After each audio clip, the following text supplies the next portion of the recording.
தினமொரு வசனம். லூக்கா 16வது அதிகாரம் 8வது வசனம்.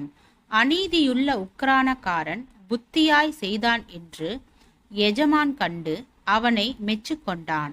இவ்விதமாய் ஒளியின் பிள்ளைகளை பார்க்கிலும் இந்த பிரபஞ்சத்தின் பிள்ளைகள் தங்கள் சந்ததியில் அதிக புத்திமான்களாயிருக்கிறார்கள்.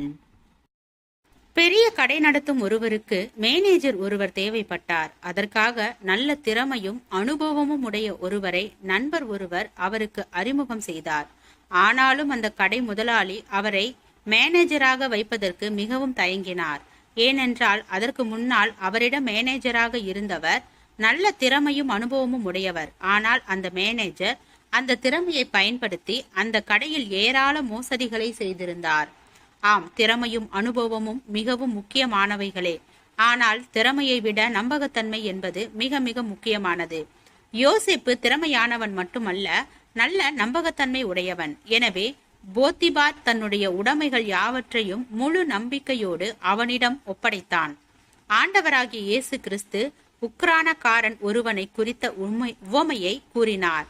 அவன் மிகவும் திறமையானவன், ஆனால் உண்மையற்றவன். எனவே அவன் தன்னுடைய முதலாளியினால் வேலை நீக்கம் செய்யப்பட்டான். ஆம், திறமை, புத்திசாலித்தனம், அனுபவம் ஆகியவற்றோடு உண்மையும் உத்தமமும் இணையாவிட்டால் ஒரு பாத்திரம் நல்ல பாலில் ஒரு துளி விஷத்தை கலப்பது போலாகும்.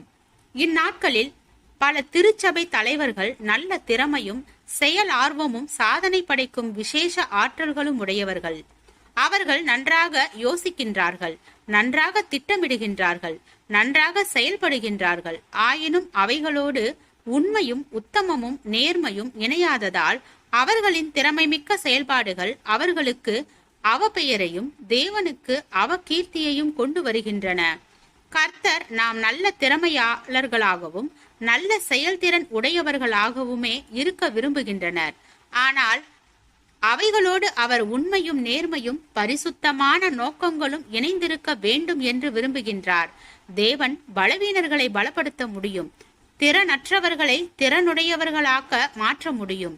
ஆனால் உண்மையும் நல்ல நோக்கமும் இல்லாதவர்களை உதறி தள்ளத்தான் முடியும்.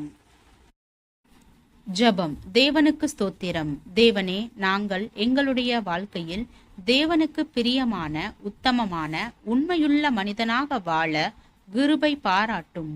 ஆமென்.